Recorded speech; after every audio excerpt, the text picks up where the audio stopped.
तो हे दोस्तों सलाम वालेकुम। आज सुबह सुबह जैसे ही सो के उठे चाय पीने के लिए आया तो यहाँ पे लंबी कतार से लाइन लगी हुई थी। तो हम लोग क्या करेंगे, थोड़ी सी वेट करने के बाद हम लोग लग जाते, देर ना करते हुए हम लोग भी लग जाते हैं लाइन पे चाय लेने के लिए। की चाय बिस्कुट कर लेने के बाद हम लोग यहाँ पे बैठ जाते हैं चाय और बिस्किट खाने के लिए। की चाय बिस्कुट खत्म करने के बाद हम लोग आ जाते हैं मिठाई की दुकान में। यहाँ पे मिठाई के दाम कितना है, क्या है, किससे रेट है, हम लोग पूछने के लिए आ जाते हैं क्योंकि हम लोग को भी मिठाई लेना था। तो ये था विश्व इज्तिमा, यहाँ पे बहुत सारा मेला लगा हुआ था, इसलिए हम लोग यहाँ आए थे घूमने के लिए। तो आप लोग देखो, मिठाई दुकान में हमें दाम पसंद नहीं आई तो हम लोग दूसरे मिठाई दुकान पे आ गए। यहाँ पे दाम हमें पसंद आ चुकी थी और हम लोग ने यहाँ से 1 किलो मिठाई पैक कर लिया अपने घर के लिए, क्योंकि हमें विश्व इज्तिमा से वापस घर कल जाना था। 1 किलो लेने के बाद हम लोग आ जाते हैं कपड़े की दुकान में, जहाँ पे होलसेल लगी हुई थी 100 रुपए के एक पीस, 100 रुपए के एक पीस। तो हम लोग यहाँ से हमारे बच्चे के लिए एक कपड़ा पसंद करके उठा लेते हैं। उसके बाद दूसरे दुकान पे चलते हैं। बच्चे के लिए जैसे ही कपड़ा लेते हैं उसके बाद आ जाते हैं बुरखे की दुकान पे। तो यहाँ पे बुरखे बहुत सारा लगा हुआ था, तो हमें कोई भी पसंद नहीं है और पसंद आया भी तो यहाँ पे रेट इतना ज्यादा बोल रहा था कि हम लोग को लेने का मन नहीं किया। तो हम लोग चले, वहाँ पे बुरखा पसंद नहीं आया और हम लोग वहाँ से आ गए सीधे निकल कर। तो ये विश्व इज्तिमा में कितने सारे लोग आए थे आप लोग को दिखाते हैं अभी। तो यहाँ पे कैमरा अलाउड नहीं है, फिर भी मैं चुपके से बात हम लोग आ जाते खेती के साइड पे। यहाँ पे आके देखते हैं तो टमाटो एक गाछ पे इतना ज्यादा लगा हुआ, तो हमारा उधर ऐसा लगता तो रातों रात ही खेती उड़ जाती, इसके कुछ नहीं बचता। तो हम लोग यहाँ से देख के वापस चल जाते, सीधा आ जाते हैं अपना कैंप की तरफ। और कैंप में आके देखते हैं तो यहाँ पे सारे लोग सो रहे हैं, अभी तक कोई नहीं उठ रहा है क्योंकि बाहर बहुत ज्यादा ठंड है और बहुत ज्यादा कोहरा गिर रहा था, इसलिए कोई नहीं उठने को चाह रहा था क्योंकि इबादत करना था। इसलिए फिर भी मजबूरी से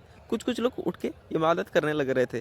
तो हम लोग आके यहाँ पे चुपचाप बैठ जाते हैं और हम लोग भी इबादत में लग जाते हैं, क्योंकि ये था विश्व इज्तिमा। यहाँ के वर्ल्ड के हर एक जगह के लोग यहाँ पे आ रुके और रुके हुए थे। हो चुकी थी और हम लोग को जाना था खाने के लिए। नमाज पढ़ने के बाद हम लोग जैसे ही बाहर निकलते तो पता चलता है पूरा कोहरा भर्ती हो गया। हम लोग को आगे की क्या है दिखाई ही नहीं दे रहा था। उसके बाद हम लोग जैसे भी करके जाते हैं खाना खा लेते हैं।